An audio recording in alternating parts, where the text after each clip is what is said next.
Olá, paz! Nós iniciaremos então o nosso estudo bíblico, iniciando pelo livro de 1 Reis no Antigo Testamento, o qual veremos então a jornada dos capítulos destacados ao livro. E o contexto em si histórico de 1 Reis se inicia, é mencionado o seu início nos séculos 9 e 10 a.C., período no qual é marcado por grandes transformações políticas, espirituais e sociais do povo de Israel.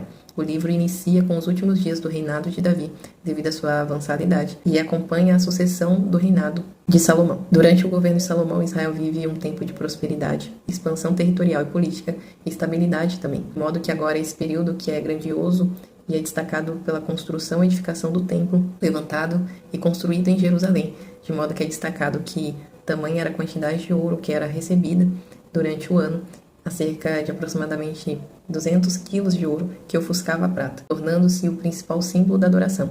O templo chamava a atenção, a admiração não somente do povo, mas também das nações vizinhas, de modo que reis e rainhas iam para conhecer Salomão, devido à sua sabedoria, e de tudo aquilo que o Senhor estava fazendo diante do povo.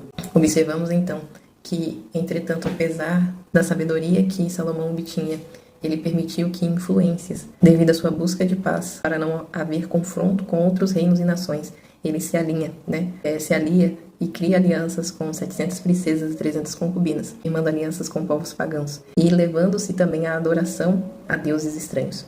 De modo que agora ele levanta altares a deuses pagãos, esquecendo do Deus o qual havia erigido o altar e lhe dado sabedoria e todo conhecimento e riqueza. Assim, então, agora vemos que estrangeiros é introduzido a idolatria no reino, afastando o povo e influenciando a aliança a outros deuses, se esquecendo, se afastando e levando o povo a se afastar da aliança de Deus. E após então a morte de Salomão, o reino é dividido em Reino Norte e Reino Sul, dividindo então em duas nações, o qual o Reino Norte correspondia a Israel, com a capital em Samaria, e o Reino Sul, Judá, com a capital em Jerusalém. A divisão então ocorre principalmente por conflitos políticos, altos impostos e descontentamento popular com o governo de Roboão, o sucessor, filho de Salomão. A partir daí, muitos reis conduzem o povo à idolatria e iniquidade e à corrupção espiritual. Nesse cenário surgem profetas que são levantados por Deus, como Elias, para confrontar reis perversos e o pecado, denunciando e chamando a atenção ao arrependimento, chamando a nação ao arrependimento. O livro mostra claramente que, mesmo em meio à crise política e espiritual, Deus permanece fiel, atuando no meio do seu povo com controle e domínio e a sua soberania na história de seu povo. Iniciando então pelo capítulo 1, destacando os versos 29 e 30, um novo rei de Israel, que nos diz: Então jurou o rei e disse: Vive o Senhor, o qual remiu a minha alma de toda angústia, que como te jurei pelo Senhor Deus de Israel, dizendo: Certamente teu filho Salomão reinará depois de mim, e ele se assentará no meu trono em meu lugar.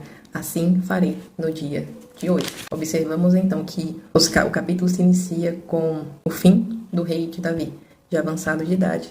Ele agora deve então levantar um sucessor. Porém, seu filho Adonias, sabendo da fragilidade de seu pai e o findar dos seus dias, se auto-intitula rei perante o povo, comemorando, e Davi não tinha mais forças para governar o povo, com o apoio de Joabe e Abiatar. Davi não se posiciona, de modo que agora Adonias ganha força para ir diante do povo, se auto-intitulando e comemorando. Mas Natã, que é um conselheiro do rei e do reino, ele é levantado e ele diz a Betseba, mãe de Salomão, para que ela fosse até o rei Davi, antes do findar de sua vida, para reivindicar a promessa, o qual havia sido feita perante o Senhor, referente ao trono de Salomão, que seria o sucessor de Davi, conforme havia sido prometido por juramento diante do Senhor. Davi então chama os profetas para ungir Salomão e o proclamar rei, o sucessor do seu trono. Após então ouvirem o alvoroço, Adonias corre, suplicando e segurando as pontas do altar. Salomão poupa sua vida, liberando perdão.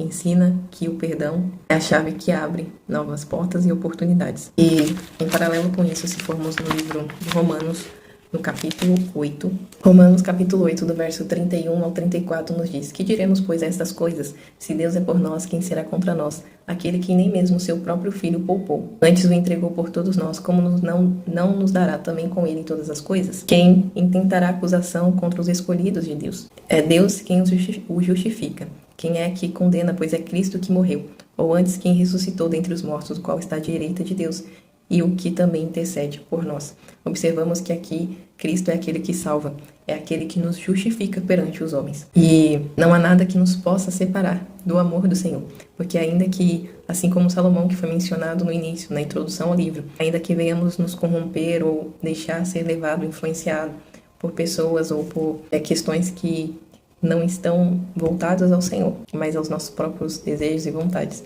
ainda assim o Senhor atua com a sua misericórdia, pois a palavra dele diz que ele está à porta e bate.